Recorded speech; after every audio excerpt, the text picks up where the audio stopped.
Welcome to Career Uprising. I'm your host, Lorraine Rise, a career and executive coach dedicated to helping clients who are 40 plus to break free from feeling stuck and transform into the unstoppable force you're destined to become.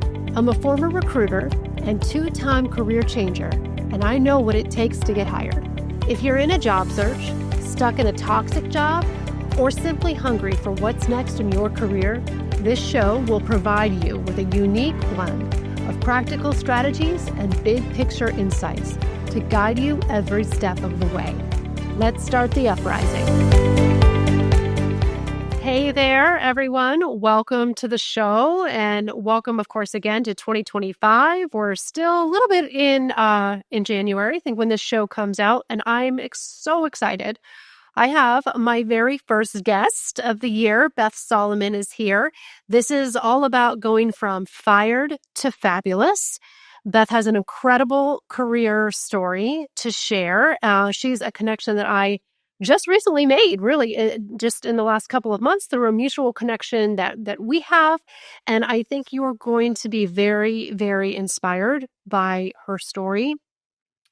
Some of you might recall, if you've listened to the show for a while, I had my own experience as well with being fired back in 2015, something that I never thought was going to happen to me. Honestly, a little bit of ego in there, right? Nobody really expects that to happen to them in their career, but it does happen to good people all the time, right? Sometimes we're just not aligned. There's a values mismatch. There's a culture mismatch. Maybe we took a job for the wrong reasons.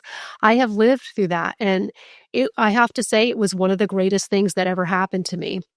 It completely changed the trajectory of my career and my life. And it's actually the reason why I'm here talking to you today on this show. It lit a fire under me that is still burning today.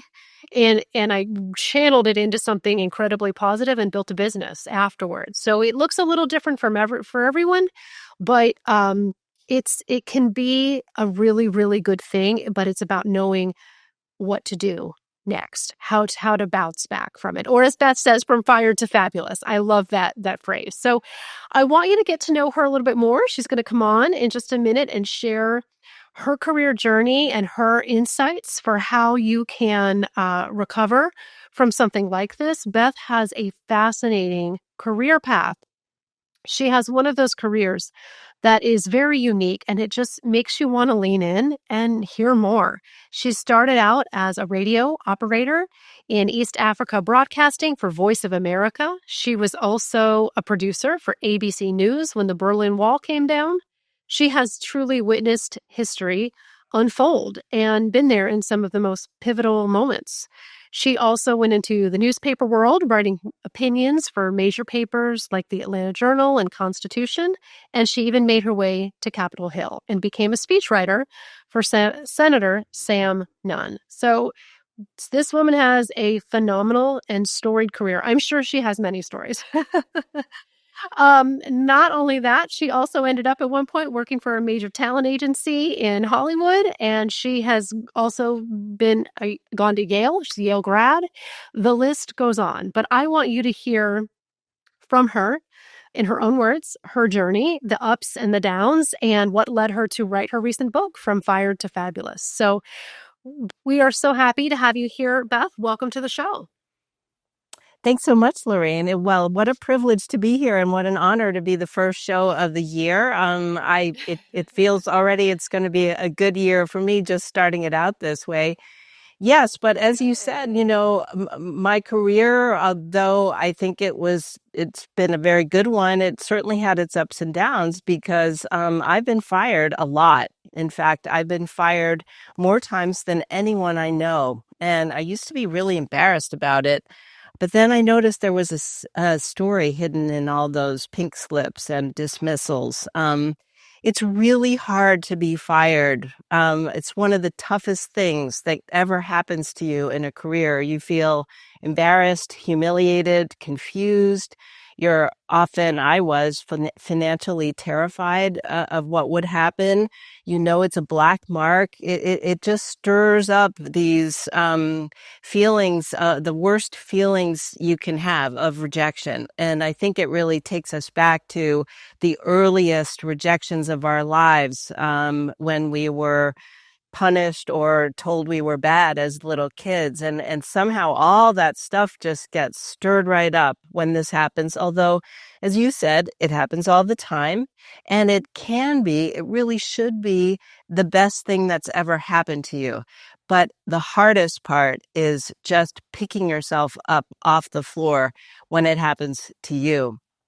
I remember and being fired. I mean, it was many times. And I somehow never saw it coming. I mean, I guess sometimes I did, but a lot of times I just thought I was doing a really good job. And if I worked hard and I was dedicated and I was doing my best and being honest, that everything else would sort of fall into place. But that's not how the workplace works. I realized the workplace is not fair. It's just a collection of human beings like any other collection of human beings that has its upsides and its downsides. And just because you're dedicated and you're smart and you're doing a good job, all of a sudden you can be terminated, dismissed, passed over. And I think the shock and awe of it really can knock us flat on our backs. And that's really the toughest part. What we need to realize in that moment, and what my book is about, is that by definition, it is the best thing that's ever happened to you. The universe has unleashed you from the bounds and boundaries, and it's really an opportunity to do something big and do something new. It's a matter of really getting your head in the proper place. And I do think it's super helpful not only to have friends who you're immediately in touch with, but to have, a professional coach to just get you through that moment. Um, it's like a death. We are so, especially people who are advanced in their careers, experienced in their careers, accomplished in their careers, um, a lot of our identity is tied up in our work identity. We are successful. We think of ourselves as professionals, and when this happens, it's like the death of a part of your identity, at least temporarily. And so you do go through this sort of stages of grief. But I think the hardest part is just working with your head in those moments and sort of turning yourself, using this moment as a chrysalis, the cocoon. You are a caterpillar, you're feeling horrible, you want to curl up into a ball and hide under your desk. And really what the book is about is turning those moments into the chrysalis where you can emerge from your cocoon as the butterfly that you were destined to be. Absolutely. You said a lot of things that I want to unpack a little bit more, and I agree with so much. There's a lot of emotions that just hit you all of a sudden, right? None of the emotions that we want to feel, like the shame and the embarrassment. Nobody wants to admit it, but that is so normal to feel in a situation like that. And one thing that I think people struggle with, I'm curious what you think, is the lack of control, right? We all want to feel like we're in control of our career and our life. And when something is forced upon us, we don't have control. And that's very triggering. That's very uncomfortable for a lot of people. It's not of their choosing, even though it might actually be what's best for them. So we have to let go of that ego and think, okay, maybe I didn't know what was right for me. Maybe I wasn't doing what was right for me and it's been forced upon me. But getting to a place of acceptance within that, I think is challenging, right? That's how I felt. I felt like Right. it would happen to me, like I didn't have control over the situation, like something was being forced upon me, and no one likes that. Right. Exactly. They say, Lorraine, they say change is a good idea. Change is good when it's your idea. And, Yes, right. It's not your idea by definition when you get terminated or passed over. I had one job where I was the CEO of a very small trade association, and I was 18 months into the job. I had turned things around. It was like an overturned car in a ditch, and seas of red ink and warning letters from the IRS. So you are not in compliance. You are going to lose your nonprofit status. And the whole staff had quit. And I got to work and turned it around. And 18 months into the job, the board said, we're very sorry, but we've decided to go in a different direction. And I thought they were going to give me a raise, and I'll never forget the feeling of I welcomed my board chair and vice chair and treasurer into the office, and I had all the bagels and donuts and would you like coffee, tea, orange juice? Like I was really excited for this meeting because of all the KPIs and the numbers were looking so good. And I walked into that conference room and the treasurer said, "Beth, shut the door." And I thought, oh, wow, that's abrupt. But he's kind of a tough, like, banker from New York. So I jumped up and I shut the door and sat down. And then the chair of the board, a small woman with curly hair, she started reading from this stack of papers, and she was trembling. The papers were rattling so loudly in her hands that it was like a bird flapping its wings. I mean, and she was reading that the board of directors had met and they had decided to terminate my employment and they were going in a different direction. And she kept reading, and I was just reeling, thinking, "Oh my God, what's happening here?" Just couldn't believe it. And then she said, "Do you have any questions?" And I said, "Why? Yes, I have a question. Why?" I mean, I just didn't understand it. And of course, in the modern, HR controlled way these things are done, they don't tell you. No, of They course not. legally, I guess, risky. They don't tell you. So they just keep saying, well, we're going in a different direction. I mean, that's what they told me. And then I said, okay, okay. I said, well, could I talk with my team? This little staff of 5 people, we worked together and built the IKEA desks together and so forth. And I was so proud of them. I didn't want them to feel this horrible upset that I was feeling. And I said, can I talk with them? And they said, your team has left the building. And so it's just like one shock after the other. And they said, you can clean up your desk now, or we'll pack up your things and have them shipped to you. And I just, in this moment, Lorraine, you're really just like, it's traumatic. It's traumatic. It's scary. And I thought to myself, I just need a minute to stabilize my emotions. And I said, yeah, I'll clear out my desk. And so I did that. And by the time I finished, I was actually feeling a lot better. And I think I even said to them on the way out, hey, if you need anything, just let me know. I mean, I, I at least could fake being calm and in control. But as you said, the lack of control is so it just turns you upside down.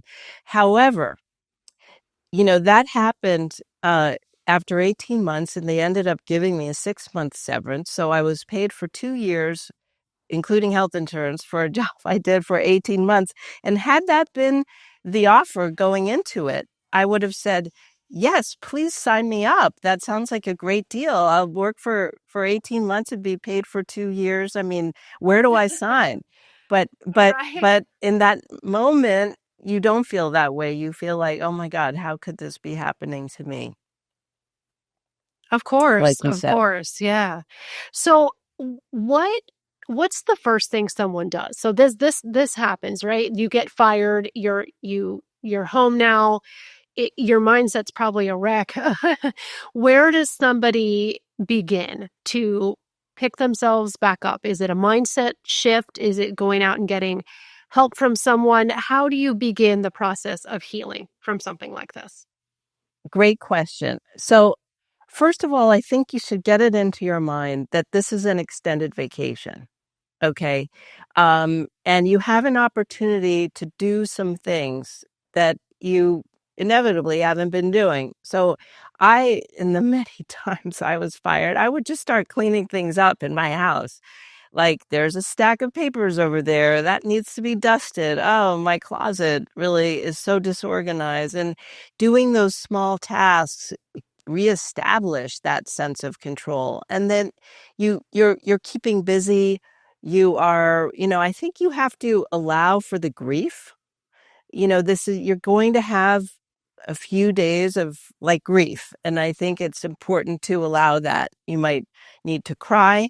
You might need to um, just let yourself grieve however you do that. But then I like to do these small tasks that give me a sense of accomplishment, and keep me busy a little bit. And then from there, I really think that you have this benefit of time. All of a sudden, you have a lot of time on your hands, and you want to sort of fill the time, get into some rhythms or schedule of exercise and doing things that are good for your soul and your spirit. I think it's also a good time to sort of rediscover things you like that you don't have time for when you're working. Now, in addition to sort of giving yourself chicken soup for the soul, let's say, with this extra time you have, I do think it's very important right away to start contacting friends. Family is tough. They probably know about this, and that's where you're just going to feel crummy about it. But it's your friends and colleagues, because of course you have been networking, during your career. You need to get the word out like right away. And I say there's a public story and there's a private story. And your private story is, oh my God, the board of directors, you won't believe it. They just fired me after 18 months. I can't believe it. They're so stupid. We really had turned things around. What am I going to do? I can't believe this. That's your private story. The public story, which is going to be for contacts, people who can help you, networking, acquaintances, say, I've left the association and it was a great run for 18 months. They decided to go in a different direction, and I realized this is an excellent opportunity for me because I'd really like to get more into the accounting world, or I'd like to get more into the franchise world. So you have a very quick couple of sentence story that doesn't assign blame. You don't want to ever assign blame to them or yourself, and just move the conversation into what's happening next. I'd love to sit down and have coffee with you to pick your brain a little bit. So that's your public story. And so while you're grieving and you're cleaning your closets and you're hopefully getting some more exercise, doing some yoga, maybe even start to think about volunteering or things you like to do that you won't have time when this extended vacation ends. You also really need to immediately start, polishing up that resume and reaching out to your network to pick their brains about what's happening in the marketplace, because now you are a candidate. And I also think that when people get fired, we don't realize that it gives urgency to the search that really isn't there when you just feel stuck in a job. When you call up your friends and acquaintances and say, you know what, the association decided to move in a different direction. I'm now looking at opportunities. I'm looking forward to it. They get that this is scary and no one wants to be in that situation. And in my experience, most of my contacts and even people I hadn't talked with in a long time, they said, of course, we'll have coffee, Beth. Let's do it next week. So there's an urgency to the search that is a real value. My experience was that contacts and acquaintances really jumped right in because no one wants to be in that situation. And they know that when they inevitably are, They want their friends and contacts to respond to them. So I would say that's sort of a summary of what can happen in the initial, let's say, um, 2 to 3 weeks, that sort of gets you back up on your feet, and then moving toward bringing that positive self, realizing the opportunity of this, because by the time you're getting into job interviews and really even meeting with your acquaintances and your network, you want to be bringing that shining best self, that confident best self that attracts the universe and attracts the opportunities that are out there. Absolutely. So, a number of great kind of takeaways that I heard you say that people can do. So, one is try to stay productive, try to stay busy, focusing on what you can control. Then, so that's one thing I heard. Get help. Don't go through it alone, which I would completely reinforce and I agree with. I tell people don't go through a job search alone. Gosh, let alone getting fired, right? You need a support system. So, I completely agree with that as well. And then I also heard you say really allowing for the grief, acknowledging this sucks. This is really hard, right? Like it's unfair, it's whatever. Call it what it is. That's fine. But what I tell people too is once you go through that, don't live in that space. You can visit for a little while. You can go there for some time, but don't live from that space. Eventually we have to come back up, right? And we have to get active and get productive. It's a little bit different time frame for everybody, but it's important to not just stuff it down. Absolutely, because it's Right. going to come back up. We don't That's acknowledge right, it. Lorraine. And that's right. And I think that it's a great time to get help from a coach, because it's almost like, you have experienced a death. I mean, it is that, I mean, the death is this part of your identity that was wrapped up in that job. And, we are all, I have never met or heard of anyone who didn't go through a kind of an emotional trauma through this. And some people are scarred for life. I mean, so it really makes sense in that moment, although you may feel financially squeezed. I mean, this is the moment to get that help, to get you moving out of that trough as quickly as possible and back to, the opportunity that it is. I would also say, it's tempting, just as you said, to sort of hang in the pain um and allow it to become unhealthy, to replay conversations and moments in your head. When did it go wrong? When did I get on the bad side of that guy? Why didn't I see this coming? There's clean pain and there's dirty pain. Clean pain is, wow, this sucks. I feel scared. I feel embarrassed. I feel humiliated. I don't have any energy. Ugh, this sucks. Dirty pain is, I am so stupid. Why didn't I see that coming?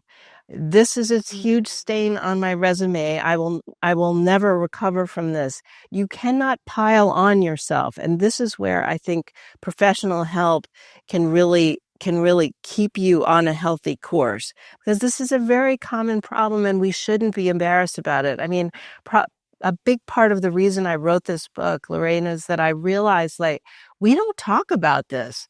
Nobody talks about it, and it's so normal. So I wanted to sort of take the shame off of this experience and say, it's okay. Not only is it okay, but it's a necessary step in most people's careers that is actually highly valued by employers down the road. They know that if you can go through this, you build resiliency, you build relationships of steel.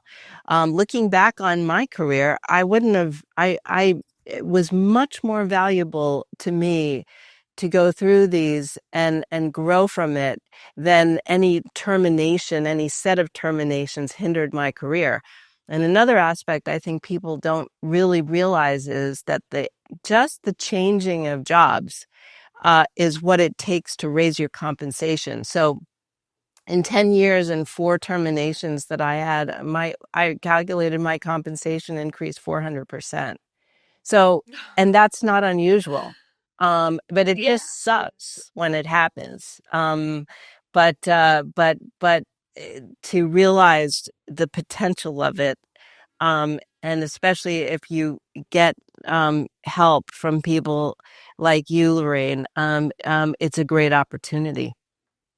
Yes, absolutely. Well, so as we wrap up here, tell our listeners a little bit more about the book. It's called From Fire to Fabulous. Where can they find it? And maybe just very briefly, an overview. What are some of is there a certain chapter you want to call out or anything? How did you structure it? What's in the book? What can people expect from it? Sure. Well, thank you. It's called From Fired to Fabulous. It's available on Amazon and at Politics and Prose in Washington. The subtitle is How to Turn Professional Fiascos into Your Launchpad to Success.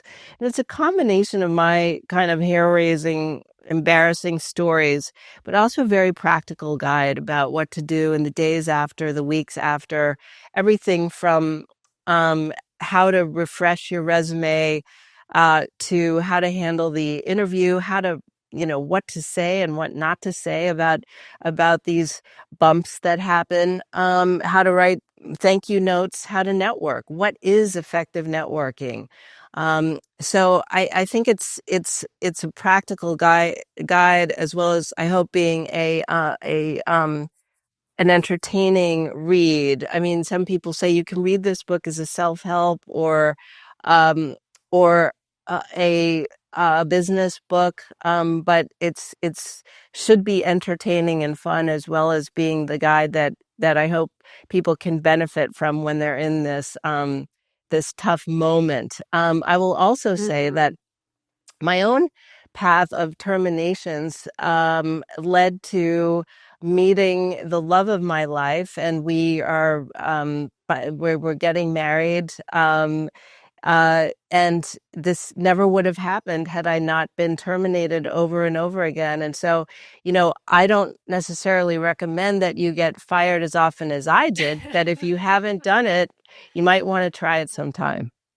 Yeah, well, that's amazing. Congratulations. I love to hear good things that come out of a crisis, and there always are good things. And I like the perspective that you have, right? So every step along the way has a reason and a purpose, even if we don't see it. It's absolutely true, and it makes us who we are. It leads us to the person that we are today, and sometimes maybe even the love of your life. That's a wonderful happy ending. I love that. So Beth's website is From Fired to Fabulous. I would absolutely recommend that listeners now go to the website, look for the book on Amazon, get a copy. I think it's a phenomenal complement to the message that we have here on Career Uprising, and some similarities to my own experiences as well. Absolutely. So Beth, I just want to thank you, first of all, for having the courage to write the book, because that's not easy to do. I've written a book myself. Again, part like memoir, part self-help a little bit. It's kind of a quasi book in there like yours. And I can relate on that level. So thank you for doing that and for coming onto the show today. Thank you so much, Lorraine. It's an honor to be here, and I look forward to talking with you again. Absolutely. All right. So take care, Beth, and everybody go out and buy her book. She's truly amazing, From Fired to Fabulous. And we'll be back in just another week or two with another show. Take care, everyone.